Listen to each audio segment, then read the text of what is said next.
हो गया, ठीक है। तो कल पढ़ा था क्या, electric field due to an infinite line of charge, उसकी वजह से, ठीक है ना। आज हम पढ़ेंगे electric field due to an infinite plane sheet of charge, ठीक है।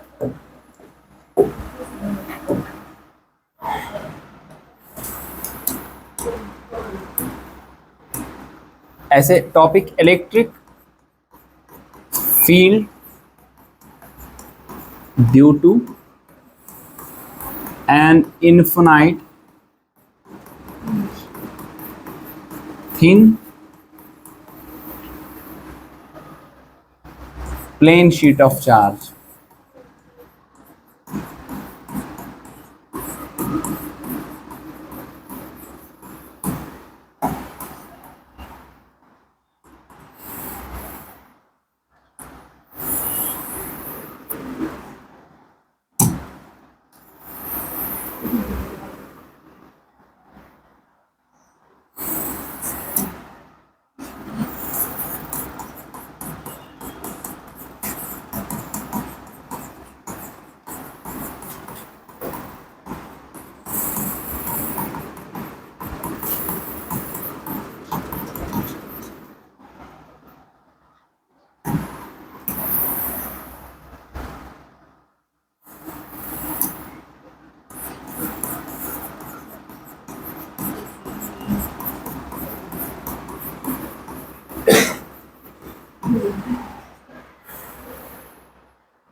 कहाँ चला गया?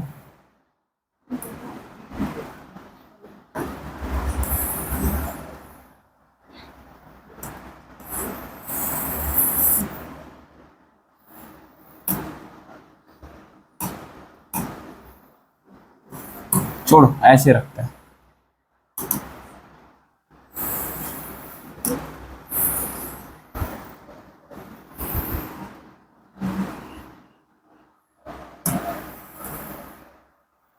सो we have electric field due to an infinite plane thin sheet of charge, ठीक है। तो उसके लिए क्या करेंगे, एक प्लेन शीट ऑफ चार्ज बना देंगे। ये आपके पास प्लेन शीट ऑफ चार्ज, और ये इनफाइनाइट, इनफाइनाइट मतलब आपको इसकी लंबाई मालूम नहीं है। मैं ऐसे कर दूं, ऐसे रख दूं, इधर से ऐसे इधर से रख दूं, इट मीन्स कि आपके पास ये जो शीट है ना, नीचे से ऊपर तक ये क्या है, इनफाइनाइट है, मतलब इसकी लंबाई हमें मालूम नहीं है, ठीक है ना। अब इसके लिए क्या करेंगे हम, यहाँ पे आपके पास कोई पर्टिकुलर पॉइंट होगा जहां पे आपको क्या फाइंड करना होगा sir, electric field. You are supposed to find the value of electric field at this particular point, that is P. So first of all ये प्लेन शीट ऑफ चार्ज होगा। जब भी सरफेस होगी, सरफेस के लिए हम एक चीज डिस्कस करते हैं, that is surface charge density. जिस तरह वहां पे हमने क्या डिस्कस किया था, लीनियर चार्ज डेंसिटी, यहाँ पे हम डिस्कस करते हैं सरफेस चार्ज। ये सिग्मा से हम डिनोट करते हैं, ठीक है ना। वहां उसको किससे डिनोट किया था सर, लैम्डा से डिनोट किया था, इसको हम सिग्मा से डिनोट करते हैं। और किसके बराबर होता है सिग्मा सर, ये सिग्मा होता है हमारे पास बराबर, it is small charge upon small area, D Q by D S, या अगर यूनिफॉर्म है तो total charge by total area आ जाएगा ना, total charge by total area, small charge by small area. अगर आपके पास यूनिफॉर्म है, small charge by small area, total charge by total area, दोनों का वैल्यू क्या आने वाला है सर, सेम। अगर आपके पास नॉन यूनिफॉर्म है, total charge by total area and small charge by small area का वैल्यू डिफरेंट आने वाला है, क्योंकि वो नॉन यूनिफॉर्म होगा, हर एक जगह आपके पास वो सेम नहीं आने वाला होगा, ठीक है ना। लेकिन हमारे पास यूनिफॉर्म है, चार्ज डिस्ट्रीब्यूशन यहाँ पे यूनिफॉर्म होगा। तो मान लीजिए इस पे कुछ चार्ज है, मान लीजिए इस पे पॉजिटिव चार्ज है, और ख्याल रखें मैंने यहाँ पे डिस्कस किया ये थिन शीट है। अगर मैं कहूँ ये थिक शीट है, तो यहाँ पे क्या आ जाएगा आपके पास, जो साइड वाला पोर्शन वो भी इंक्लूड होगा, ये वाला। देखिए अगर मैं यहाँ पे बता दूं ये थिक होगा, तो ये वाला पोर्शन इस पे भी क्या आ जाएगा सर, चार्ज। लेकिन हमारे पास हमने बोला क्या आपके पास है, it is thin sheet. Thin sheet के माने आपके पास ये है यहाँ पे कि आपके पास इसकी विड्थ नियरली कितनी है सर, 0। तो नियरली टोटल चार्ज जो आ जाएगा वो दो ही फेसेस पे आ जाएगा, एक फ्रंट साइड से जो फेस है, दूसरा जो सर बैक साइड से फेस है। लाइकवाइज दिस, ये थिन शीट ऑफ चार्ज है, यहां से चार्ज होगा या तो आपके पास इस साइड से चार्ज होगा। अगर आप बता दो इसकी विड्थ कितनी है, it's nearly equal to 0 as compare to other two dimensions. ठीक है ना, बात ऐसा आपने बचपन में पढ़ा होगा ना एक चीज के बारे में, दैट्स कॉल्ड लैमिना। सुना है नाम लैमिना? किसे कहते हैं लैमिना? लैमिना किसे कहते हैं? लैमिना एक्चुअली आपके पास 3 डायमेंशनल सरफेस होती है, लेकिन इसका तीसरा डायमेंशन बहुत ही छोटा होता है as compare to other two dimensions. अगर मैं बात कर दूं, let's suppose take an example, ये आपके पास ये एक्चुअली 3 डायमेंशनल बुक है ना सर। सो लेंथ और ये ब्रेड्थ और ये हाइट, इसकी हाइट बहुत ही छोटी है as compare to length and breadth, so we will call this thing as lamina. ठीक है, इस चीज को हम लैमिना कहेंगे। इसी तरह मैंने शीट की एग्जांपल अभी दी, शीट भी हमारे पास एक परफेक्ट लैमिना है, वो इसलिए क्योंकि उसकी जो विड्थ है, जो इसकी हाइट आप बताओ, थर्ड डायमेंशन जो है वो बहुत ही छोटा है as compare to other two dimension यहाँ पे। ठीक है, आई बात समझ। अब यहाँ पे ध्यान रखो, हमारे पास ये आपके पास शीट है। अब मुझे यहाँ पे क्या देखना है, यूजिंग गॉस लॉ मुझे फाइंड करना है इस पॉइंट पे इलेक्ट्रिक फील्ड कितना होगा। तो इस पे हमने प्लस सिग्मा, मतलब सरफेस चार्ज डेंसिटी वो प्लस सिग्मा मींस इस पे पॉजिटिव चार्ज यूनिफॉर्मली क्या है, डिस्ट्रीब्यूटेड। ये यूनिफॉर्म है, सिग्मा इज यूनिफॉर्म, मतलब कि चार्ज यूनिफॉर्मली डिस्ट्रीब्यूट। ऐसा नहीं है कहीं छोटा सा एरिया लोगे यहाँ ज्यादा चार्ज और दूसरी जगह कम होगा, नहीं, हर एक जगह जो आपके पास एरिया पे जो आपके पास चार्ज होगा वो क्या होने वाला है सर, सेम होने वाला। अब क्या कर लोगे, यूजिंग गॉस लॉ कैसे फाइंड करोगे बता दो। गॉस लॉ हमें क्या कैलकुलेट करके देता है, फ्लक्स। सो यूजिंग फ्लक्स आपको ये सारी चीजें क्या करनी पड़ेगी sir, calculate using flux. How to determine this? So हम क्या कर लेंगे सर, हम यहाँ पे इस पॉइंट के इर्द गिर्द एक गॉसियन सरफेस बना देंगे, बनाएंगे ना, जहां पे आपके अब देखेंगे ये गॉसियन सरफेस कितना चार्ज को क्या करेगा सर, एनक्लोज। देखेंगे ना इस शीट का वो कितना पोर्शन होगा जो कि इसकी वजह से क्या होगा sir, enclose. So what we do, हम यहाँ पे इसको यहाँ की तरफ लेंगे। इफ यू सी इतना छोटा सा पोर्शन है ना सर, ये छोटा सा पोर्शन, ये जो चार्ज आ रहा है, let's suppose this charge is D Q, बहुत ही कम चार्ज है ना, और ये एरिया कितना होगा सर, बहुत ही छोटा, let's suppose this area is D S.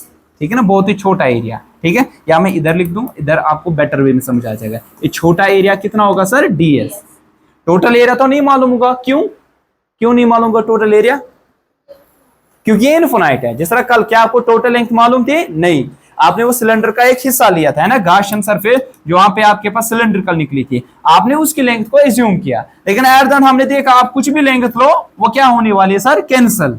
आप 10 टाइम्स इसके लोग 20 टाइम्स 30 टाइम्स 50 टाइम्स वो कैंसिल होने वाली है। इसी तरह यहाँ पे आपके पास कि आप यहाँ पे एरिया टोटल नहीं बता सकते क्योंकि ये इनफिनाइट है। अगर फाइनाइट होता तब आप कहते, लेकिन हमने छोटा सा एरिया देखा, वो कितना है सर, ds। अब यहाँ पे इसकी वजह से चार्ज होगा ना कुछ एनक्लोज, वो चार्ज कितना है सर, dq। क्या सिर्फ इसी साइड से होगा, नहीं, इस साइड से भी हो सकता है पॉइंट p। तो हम कहेंगे ये एक पिल बॉक्स बनेगा जो कि पर्स करेगा, पर्स का मतलब आर पार गैसे। ठीक है, उधर से इधर तक, वेदर ये पॉइंट आपके पास इस साइड से हो या इस साइड, पॉसिबिलिटी है ना, ये जो आप कहोगे सर ये जो पॉइंट हमारे पास होगा या तो इस साइड से होगा, यहाँ पे आपको फील्ड फाइंड करना है, या तो आप कहोगे इस पॉइंट पे फाइंड करना है। ठीक है, या इधर या तो इधर आपके पास होगा, दोनों में से एक पॉसिबिलिटी आपके पास हो सकती है। Let's suppose take this point, मान लीजिए इसकी डिस्टेंस इधर से it's at a distance of r units, कितना सर, आर यूनिट्स। ठीक है, अब मुझे इलेक्ट्रिक फ्लक्स कैलकुलेट करना है, मुझे बता दो ये जो फील्ड लाइंस निकलेगी वो किस डायरेक्शन में निकलेगी, इस डायरेक्शन में है ना। तो आप बता दोगे इलेक्ट्रिक फील्ड इस डायरेक्शन में होगा कि नहीं, शाबाश। एरिया वेक्टर इस सरफेस पे डालो, आएगा ना ऐसे, क्योंकि हमें इसकी जरूरत पड़ती है, एरिया वेक्टर की भी जरूरत पड़ती है और इलेक्ट्रिक फील्ड की भी। बात है समझ, इट्स लाइक दैट। हमने यहाँ पे एक पिल बॉक्स बना दिया ऐसा कुछ, ठीक है ना, ऐसा कुछ पिल बॉक्स था। तो आपके पास यहाँ पे क्या होगा, ये जो पिल बॉक्स आपके पास होगा यहाँ पे एरिया वेक्टर ऐसे डाल दोगे, ये आपने एरिया वेक्टर डाला, और इलेक्ट्रिक फील्ड लाइंस भी इसी, क्योंकि प्लेन शीट ऑफ चार्ज यहाँ खड़ा है, इधर से इलेक्ट्रिक फील्ड लाइंस इसी डायरेक्शन में निकलेगी, और आपके पास अल्टीमेटली यहाँ पे इलेक्ट्रिक फील्ड वेक्टर और जो एरिया वेक्टर ये आपस में क्या हो गया सर, पैरेलल। इट मींस इनके दरमियान थीटा कितना होगा सर, इट विल बी 0। शाबाश, कहां पे, लेकिन एंड फेसेस पे, चाहे इस साइड से हो चाहे आप इस साइड से बता दो, यहाँ पे आ जाएगा ds वेक्टर और इलेक्ट्रिक फील्ड वेक्टर भी इसी डायरेक्शन में आ जाएगा। यहाँ पे भी थीटा कितना होगा सर, 0, चाहे वो पॉइंट P लो या यहाँ पे पॉइंट Q आप लो, दोनों में से एक। ठीक है, बात है समझ। थोड़ा हाईलाइट डिफरेंट पेन से करता हूँ, ये पॉइंट Q आप बता दो। ठीक, कोई कंफ्यूजन अभी तक क्लियर? अच्छा मुझे बता, ये जो कर्व्ड सरफेस एरिया होगा, लेट्स सपोज दिस वन, मुझे बता इलेक्ट्रिक फील्ड कैसे निकलेगा, अभी समझा दिया था, जैसे कि ऐसे ये इधर में ये वाला, हाँ हाँ, जैसे कि ये आपके पास था पहले ये एंड फेसेस, यहां पे आपके पास था प्लेन शीट ऑफ चार्ज, ठीक है, तो इलेक्ट्रिक फील्ड लाइन इस डायरेक्शन में निकल रही थी, है ना सर, इलेक्ट्रिक फील्ड लाइन इस डायरेक्शन में निकल रही थी, और अल्टीमेटली इस डायरेक्शन में आके एरिया वेक्टर और इनके दरमियान एंगल कितना सर, 0 डिग्री, या तो ये फेस इस साइड से होगा, इस साइड से इलेक्ट्रिक फील्ड लाइन निकलेगी इस डायरेक्शन में, एरिया वेक्टर इस पे भी इस डायरेक्शन में डालोगे ना। मुझे बताइए जो कर्व्ड सरफेस है, एरिया वेक्टर कैसे डालोगे, ऐसे ऐसे ऐसे ऐसे ऐसे हर एक डायरेक्शन में, तो यहाँ पे भी आपके पास कैसे आने वाला है, आप बता दोगे ये एरिया वेक्टर इस डायरेक्शन में होगा, ds वेक्टर, क्योंकि आपने छोटा सा एरिया कितना लिया, ds। देखिए इलेक्ट्रिक फील्ड किस डायरेक्शन में है, इस डायरेक्शन में, है ना सर, है ना, इलेक्ट्रिक फील्ड इस डायरेक्शन, तो यहाँ पे कितना एंगल होगा सर, ये 90 डिग्री। आपको मालूम है इधर से कुछ फ्लक्स निकलेगा नहीं, cos 90 कितना आ जाएगा सर, 0, सीधी सी बात है ऑब्वियसली। अब बताओ यहां से कोई इलेक्ट्रिक फील्ड लाइन नहीं निकलने वाली है, क्योंकि सारी की सारी इलेक्ट्रिक फील्ड लाइंस कहां से जाएगी, एंड फेसेस से, कर्व्ड सरफेस से तो कोई फील्ड लाइन नहीं निकलेगी। जब फील्ड लाइन नहीं निकलेगी तो फ्लक्स भी आप मेजर नहीं कर सकते, क्योंकि फ्लक्स की डेफिनेशन क्या है, it is the number of electric field lines that are normally crossing through any cross sectional area. किसी भी क्रॉस सेक्शनल एरिया से कितनी फील्ड लाइंस निकलेगी, जब है ही नहीं आपके पास कोई फील्ड लाइन पास, तो फ्लक्स भी कितना होगा, 0, और मैथमेटिकली भी cos 90 कितना आने वाला है सर, 0, तो आपके पास फ्लक्स भी यहाँ पे 0 आने वाला, ठीक है। कोई तो टोटल फ्लक्स किसकी वजह से होगा, एंड फेसेस होगा ना, टोटल जो फ्लक्स होगा वो किसकी वजह से होगा सर, एंड फेसेस की वजह से, इसकी वजह से तो कुछ भी नहीं होगा। बात आई समझ, ठीक है। तो मैं कल की तरह यहाँ पे रख दूं, मान लीजिए ये जो आपके पास सरफेस है, ये कर्व्ड, ये फर्स्ट है, ये वाली सेकंड, और ये वाली आपके पास थर्ड, एंड फेसेस, ठीक है ना। तो हम कहेंगे जो नेट इलेक्ट्रिक फ्लक्स होगा, नेट वो चीज आएगा लिखना, consider an electric plane sheet of charge consisting of positive charge uniformly distributed over it, consider a point P जहां पे आपको फील्ड निकालना पड़ेगा, as shown in the figure, ultimately आप ये लिखोगे, ठीक है ना। सो फाइन नेट कितना आ जाएगा सर, फाइन नेट आएगा फाई ड्यू टू कर्व्ड, है ना, प्लस, अच्छा फिर यहाँ पे ये भी लिखोगे, कंसिडर गॉसियन पिल बॉक्स, इसको कहते हैं pill box, it is Gaussian surface, it is Gaussian pill box, और ये ट्रैवर्स करेगा, आर पार जाएगा, ठीक है ना। यहाँ पे आपके पास गॉसियन सरफेस है, जो कि आप जैसा भी आप फीजिबल बना दो, नो इशू, आप कोई भी गॉसियन सरफेस बना दो, आप यहाँ पे स्क्वायर टाइप, रेक्टेंगुलर, कोई भी, अब जैसा चार्ज डिस्ट्रीब्यूशन है हम उस हिसाब से क्या बनाते हैं, गॉसियन सरफेस, ठीक है ना। कर्व्ड की वजह से phi due to end faces, शाबाश। अब मुझे बता दो मैं किसकी वजह से बात कर रहा हूं, मैं इस गॉसियन सरफेस की वजह से बात कर रहा हूं, ठीक है ना, गॉसियन सरफेस। अब ये जो आ जाएगा फाई ड्यू टू कर्व्ड, मैं लिखूं उसको क्या लिखा था, फाई 1, और एंड फेसेस की वजह फाई 2 प्लस फाई 3, ये दो फेसेस आपके पास है, ठीक है। सो टोटल जो आ जाएगा ये तो क्या आने वाला sir, 0, so you will say that this is 0, क्योंकि आपको पता है कि 90 cos 90 कितना आएगा, 0, ये आएगा फाई 2 प्लस फाई 3 के बराबर, ये आएगा फाई 2 प्लस फाई 3, ठीक है। मान लीजिए इक्वेशन फर्स्ट है, फिर इनका वैल्यू इस पे डालेंगे, ठीक है, एंड फेस जो आपके पास है उसकी वजह से आ जाएगा। अब मुझे बता दो नाउ जो flux due to end faces है, फ्लक्स ड्यू टू वो कितना आ जाएगा, tell me how much will be this sir. ये जो हमें मालूम है ये किसके बराबर होता है sir, it's equal to E dot, शाबाश, ई डॉट होता है कि नहीं, ई डॉट डी एस कितना आ जाएगा आपके पास, E D S cos of 0 degree, क्योंकि इलेक्ट्रिक फील्ड और एरिया वेक्टर के दरमियान एंगल कितना है सर, 0 डिग्री, सो ये आ जाएगा E into D S, cos 0 is 1 आएगा ना, शाबाश। अब यहाँ पे हमारे पास तो एंड फेस, चाहे इस फेस या इस फेस से देखो, ये तो वही आ जाएगा आपके पास। नाउ टोटल इलेक्ट्रिक फ्लक्स जो आपके पास है 10, आपके पास इस गॉसियन सरफेस से टोटल इलेक्ट्रिक फ्लक्स जो आ जाएगा वो आएगा EDS प्लस EDS, फ्लक्स आप ऐड कर लोगे तो ये कितना आ जाएगा 2EDS। कोई ना लिखे यहाँ पे EDS और माइनस EDS, आपको लगेगा ये इक्वल एंड अपोजिट जैसे कुछ है ना, यहाँ पे इधर से और इधर नहीं, वो चीज आपको देखना कि वैल्यू कितना निकल रहा है। यहाँ EDS cos 0 is 1, यहाँ पे भी कितना आएगा cos 0 is 1, EDS plus EDS total आएगा 2EDS आएगा ना, इन दोनों का एडिशन आ जाएगा। लेकिन नेट इलेक्ट्रिक फ्लक्स किसके बराबर होता है? शाबाश, नेट इलेक्ट्रिक फ्लक्स जो आपके पास है वो किसके बराबर होता है? ये तो छोटा इसके बराबर आ जाएगा। अब टोटल जो आएगा ना नेट, वो क्या आ जाएगा? वो आपके पास सरफेस इंटीग्रल, आपको मालूम है E डॉट ds एक्चुअली, है ना? एक्चुअली ये आने वाला है इन्हीं का, ये जो आपके पास है गॉसियन सरफेस जो कि एंड फेसेस की वजह से है, तो आप बता दोगे एक्चुअली ये आने वाला है 2E ds। लेकिन आपको मालूम है यूजिंग गॉस लॉ ये किसके बराबर होता है? 1/ε टाइम्स द चार्ज एनक्लोजर। आपको बात आई समझ? अब बोलोगे E डॉट ds आएगा E ds cos of 0 degree, दूसरा वाला आएगा E ds cos ऑफ 90, वो तो 0 है, लेकिन अब यहाँ पे एंड फेसेस आ जाएंगे, वो आ जाएगा ये वाला हिस्सा आ जाएगा ना, जो अभी कैलकुलेट किया। अब हमें चार्ज तो मालूम नहीं है, लेकिन एक चीज मालूम है ना, सिग्मा, है ना सर? वो किसके बराबर होता है? Q बाई S, है ना सर? तो Q का वैल्यू क्या आ जाएगा? सिग्मा इंटू S, अगर यूनिफॉर्म है ना? हमने यूनिफॉर्म बोला, यूनिफॉर्म चार्ज डिस्ट्रीब्यूशन है। अब ध्यान रखो, अब ये किसके बराबर आने वाला है? 2 तो कांस्टेंट है, E भी, तो यह आएगा E ds। ds का मतलब छोटा सा सरफेस एरिया, ये आ जाएगा sigma into S bye epsilon not के बराबर आ जाएगा, आएगा ना? ठीक है, अब यहाँ पे मुझे बता दो 2E। अच्छा, आपने बचपन में पढ़ा ना इंटीग्रेशन ऑफ dx कितना आएगा? x, तो इंटीग्रेशन ऑफ ds किसके बराबर आएगा? s, मतलब छोटा एरिया, इस तरह ऐड करेंगे ऐसे एरिया का टोटल ओवरऑल कितना आएगा area? That will be s, तो यहाँ आएगा sigma into s bye epsilon not.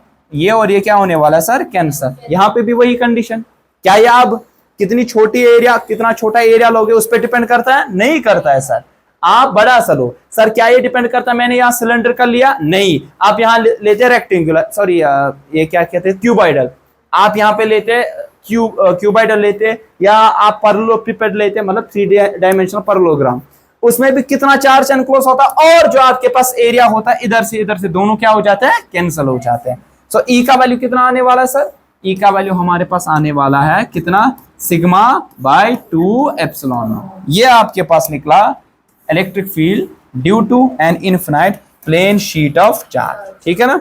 बात आई समझ? कोई कंफ्यूजन? अगर आपके पास सिग्मा क्या होगा? पॉजिटिव, तो ये क्या होगा? E विल बी आउटवर्ड्स, होगा ना सर? अगर सरफेस चार्ज डेंसिटी क्या होगा, मतलब नेगेटिव चार्ज इस पे होगा, तो E का वैल्यू क्या होगा? इनवर्स, फर्क इतना। अगर आपने ध्यान रखा होगा, अगर आपने रखा होगा, अच्छा सिग्मा किसके बराबर होता है? Q बाई AS या Q बाई A लिख सकते हैं ना, 2S epsilon naught, where S is a surface area. कितना है? अगर आपने ध्यान रखा होगा, ये नहीं डिपेंड करता है इस डिस्टेंस R पे, मतलब ये R पे डिपेंड कर रहा है, मतलब क्या आपके फॉर्मूले में R आया? नहीं आया। So it's independent. अगर आप देखोगे E जो आपके पास है, it is independent of this distance R। इसका मतलब ये है, अगर यूनिफॉर्मली डिस्ट्रीब्यूटेड चार्ज होगा thin infinite plane sheet of charge पे, उससे कितनी भी दूरी पे जाओ फील्ड यूनिफॉर्म रहने वाला। क्या रहने वाला है? क्योंकि R पे डिपेंड नहीं, 10 यूनिट, 20 यूनिट, 50 यूनिट, 100 यूनिट, जितना भी जाओ, फील्ड आपका क्या रहने वाला है? कांस्टेंट, यूनिफॉर्म रहने वाला। अगर आपको याद होगा, हमने पढ़ा था एक जगह dipole in a uniform electric field, पढ़ा था ना? वो यूनिफॉर्म इलेक्ट्रिक फील्ड इसी की वजह से प्रोड्यूस वहां पे हो जाता है, ऐसे वरना आप कभी भी प्रोड्यूस नहीं कर सकते। ठीक है? तो अगर हम ग्राफ बना ले किस किस के दरमियान, डिस्टेंस R और यहाँ पे इलेक्ट्रिक फील्ड, तो कैसा आने वाला है? शायद ऐसा जो है वैसा ही रहेगा, सिग्मा बाय 2 एप्सिलॉन। यही आने वाला है ना, ये चेंज नहीं होने वाला है क्योंकि R पे इंडिपेंडेंट है वहां पे। ठीक, आइए बस, हाँ सीधी सी बात है, जितना सिग्मा बढ़ेगा उतना E का वैल्यू भी बढ़ेगा, जितना ज्यादा चार्ज रखोगे उतना ही ज्यादा बढ़ेगा, मतलब कि जितना प्लेन शीट ऑफ चार्ज बड़ा होगा उतना ही फील्ड भी स्ट्रॉन्गर होने वाला, क्योंकि चार्ज उस पर ज्यादा आने वाला। ठीक है? कोई कंफ्यूजन? क्लियर आप? चलिए ठीक, ये आपको वहां पे डेरिवेशन पूछी जाती है, लॉन्ग आंसर टाइप आपको पूछा जाएगा वहां पे। अच्छा, आपसे एक सवाल है, सवाल ये है,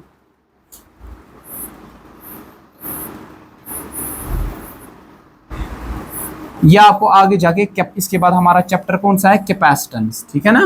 लास्ट चैप्टर उसका है कैपेसिटेंस हमारा, पोटेंशियल और पोटेंशियल पोर्शन पढ़ा हमने, अब कैपेसिटेंस। ठीक है? उसके लिए पोटेंशियल एनर्जी का कंसेप्ट पहले लेना है।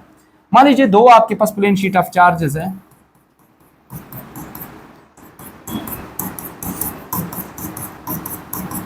इस पे सिग्मा 1 है सरफेस चार्ज डेंसिटी, इस पे सिग्मा 2, ध्यान रखना। अब मैंने 3 पॉइंट्स लिए, ए बी और सी। मुझे बता दो what is the field at point A, point B and point C. ये इससे एक्सक्लूडेड है, ठीक है, इससे अलग है, इस चीज से अलग, इस चीज से अलग है, ठीक है। बात है सब, मतलब डेराइवेशन में ही नहीं है, ये अलग से आपको यूज होगा, ठीक। बता दो, मान लीजिए कल की तरह हो गया फिर से, गड़बड़ को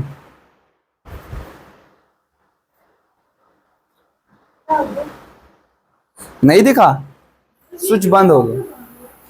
अरे लात पड़ गई, पैर पड़ गया, फुट पड़ गया, गलती हो गई ना, इसको इधर रखना था।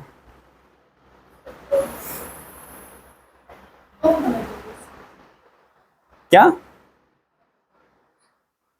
उसको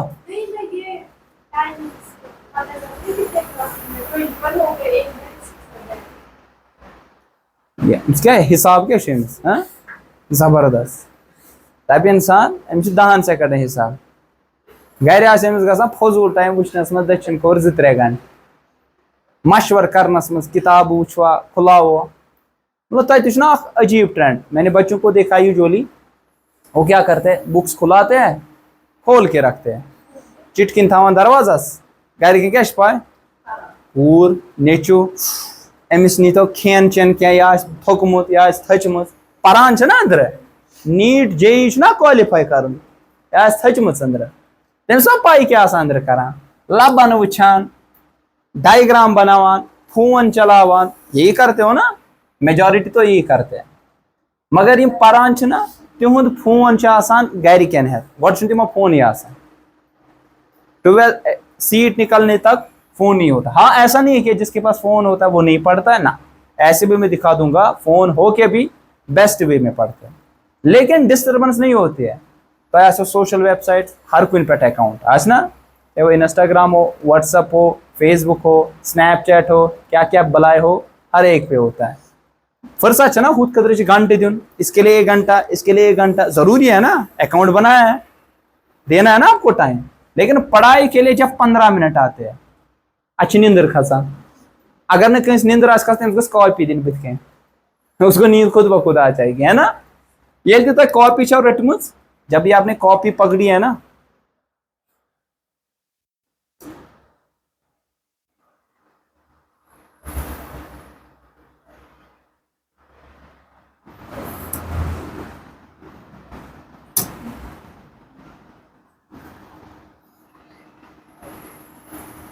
आप पूरी गड़बड़ हो गई।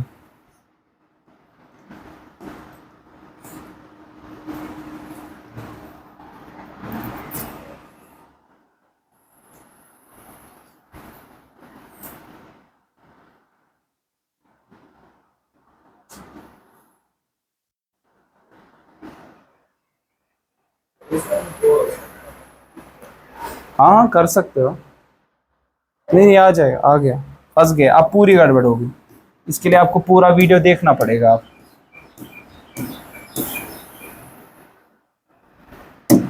ये सेव नहीं रहा तो और मकर। तो यही था आपके पास 2 शीट्स मैंने डाले थे, 2 शीट्स, ये एक शीट है खबर के में दिस नाजर तो है मस, ये दूसरा शीट है ना। या आपके पास पॉइंट से A, let's suppose this one is B and this one it is C, ठीक है, ए बी सी। अब इस पे यूनिफॉर्म चार्ज डेंसिटी मैंने पॉजिटिव रखा, अब इस पे सिग्मा 1, इस पे sigma 2। Now calculate the value of the field at point A कितना है, एट पॉइंट बी कितना है, और एट पॉइंट सी। ये आप सवाल भी समझ सकते हैं, एक नोट भी समझ सकते हैं, रिमार्क भी समझ सकते हैं। हाउ टू कैलकुलेट दिस बता दो, शाबाश। अब ध्यान रखो, यहाँ पे ध्यान रखो, ये फर्स्ट रखेंगे, ये सेकंड शीट रखेंगे, दोनों infinite plane sheet of charge, ठीक है। अब मुझे सी पॉइंट पे अगर देखा जाएगा, इसकी वजह से इलेक्ट्रिक फील्ड क्या होगा, आउटवर्ड्स, इस डायरेक्शन में होगा कि नहीं। तो क्या लिखेंगे यहाँ पे, ई 1, नहीं सर E1 नहीं E2, ठीक है।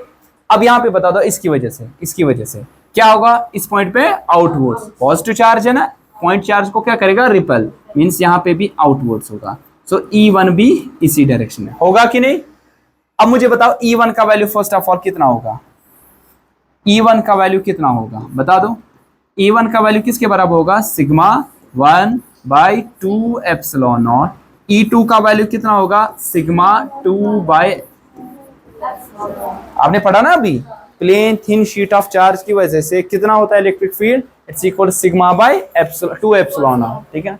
अब इसकी वजह से होगा sigma 1/2 epsilon naught, sigma 2 by epsilon. अब ये डिस्टेंस पे डिपेंड नहीं करेगा, क्यों, क्योंकि आपने देखा आर पे डिपेंड नहीं करेगा। अब मुझे बता इस तरह बी पे, इसकी वजह से इस डायरेक्शन में तो E1, इसकी वजह से इस डायरेक्शन में तो क्या आ जाएगा सर, E2। तो क्या लिखोगे आप यहाँ पे E एट C कितना आ जाएगा, E एट C आ जाएगा E1 plus E2। E eight B वो भी क्या आएगा, E1 प्लस, अच्छा E एट A पे बता दो क्या आएगा, A पे इसकी वजह से इस डायरेक्शन में, इसकी वजह से तो ये आएगा E1 और ये आ जाएगा E2। तो यहाँ पे क्या लिखेंगे सर, यहाँ पे आ जाएगा E1 माइनस E2, मतलब E1 माइनस E2 या E2 minus E1, we don't know कौन बड़ा कौन छोटा, जो बड़ा छोटा डिपेंड करता है इसमें, क्योंकि ये R पे डिपेंड नहीं करता है। आप नहीं बता सकते कि इसकी ज्यादा डिस्टेंस इसकी कम डिस्टेंस उसकी वजह से हुआ, ये इन बिटवीन कहीं पे भी पॉइंट इन दो प्लेट्स के दरमियान हो सकता है, ठीक है ना। अब ध्यान रखो, अब इसका वैल्यू कितना आने वाला है, एक कैलकुलेट करके ये आ जाएगा सिग्मा 1/2 एप्सिलॉन नॉट, यह आ जाएगा सिग्मा 2/2 एप्सिलॉन। तो 1/2 एप्सिलॉन नॉट क्या निकलेगा, कॉमन, यहां बचेगा सिग्मा 1 माइनस सिग्मा 2। अब इधर बता दो क्या आ जाएगा, 1/2 एप्सिलॉन नॉट क्या निकलेगा, कॉमन, सिग्मा 1 प्लस, और इधर क्या आ जाएगा 1/2 epsilon not common, sigma 1 plus sigma 2, ठीक है। अच्छा सर इतना ही था, हाँ। अब ये पूछा जा सकता है आपको, ये अगर आपके पास ये दो प्लेट्स ऐसे हैं, इन पे जो सरफेस चार्ज डेंसिटी में इक्वल एंड अपोजिट है, इक्वल एंड मतलब इस पे पॉजिटिव चार्ज जितना उतना ही इस पे कौन सा चार्ज। अब बताओ यही 3 पॉइंट्स थे, ये B था, ये था A और ये था C, बता दो क्या फील्ड। अब बता दो EA कितना आ जाएगा, EA कितना आ जाएगा बता दो। आप बता दो कि EA का वैल्यू देखो क्या आ जाएगा sir, 1/2 epsilon not, 1/2 epsilon not. अच्छा सिग्मा 1 वो क्या है, सिग्मा, शाबाश, माइनस फॉर्मूला का, सिग्मा 2 कितना है, माइनस सिग्मा। तो आप बता दो कि यह आ जाएगा sigma minus two minus plus 2 sigma by 2 epsilon not, 2 cancel, यह आएगा सिग्मा, आपके लिए लिखता हूं मैं पहले, यह आ जाएगा सिग्मा बाय एप्सिलॉन, ठीक है। अच्छा अगर मैं बता दूं EB का वैल्यू और EC का वैल्यू कितना आने वाला है, 0। देखो कैसे, ये plus sigma minus sigma cancel, 0 into something is 0, plus sigma minus sigma 0 into something is 0। So क्या आप बता दोगे आप, अगर आपके पास 2 infinite plane thin sheet of charges है, अगर मैं फील्ड देखूं इन दो प्लेट्स के दरमियान कितना है वो sir, sigma by epsilon naught, naught sigma by 2 epsilon naught. एक plane thin sheet of charge की वजह से, एक शीट की वजह से आपके पास कितना है, इसके दरमियान इसके आगे कहीं पे भी कोई भी पॉइंट लो, कितना फील्ड आने वाला है, सिग्मा बाय 2 एप्सिलॉन नॉट। लेकिन ऐसे कितने शीट्स लोगे आप सर, 2 शीट्स लोगे, ये 2 शीट्स आपके दरमियान है यहाँ पे, लेकिन इक्वल एंड अपोजिट इनमें सरफेस चार्ज डेंसिटी है, पॉजिटिव इस पे नेगेटिव, बीच में कितना आ जाएगा फिर सिग्मा बाय एप्सिलॉन नॉट। लेकिन इनके आउटसाइड चाहे राइट तरफ से इसके या लेफ्ट तरफ से जो फील्ड कितना होगा सर, 0।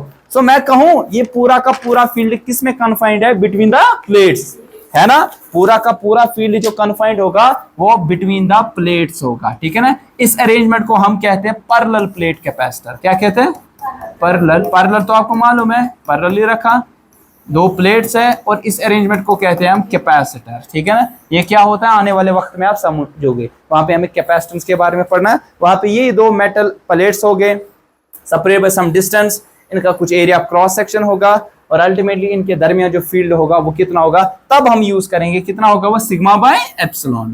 देखिए इनफिनिट का मतलब ये होता है कि इसकी लेंथ जो है ना वो बहुत ज्यादा है as compare to the distance between the 2 plates, ठीक है। इनफिनिट डजंट मीन कि आपको मालूम ही नहीं है, इनफिनिट का मतलब बहुत ज्यादा, मान लीजिए इनकी लेंथ है, मान लो ये है 500 मीटर सपोज, और इनके दरमियान डिस्टेंस है 500 सेंटीमीटर, तो ऑब्वियसली ये इसके लिए बहुत लंबा आ जाएगा, तब ये फॉर्मूला स्टैंड है। लेकिन ऐसा होगा इनकी लेंथ जो होगी वो 5 मीटर, डिस्टेंस इनके दरमियान 3 मीटर, तब आप ये नहीं बता सकते, तब तो कंपेरेबल आपके पास आ जाएगा। ठीक है, आई बात समझ?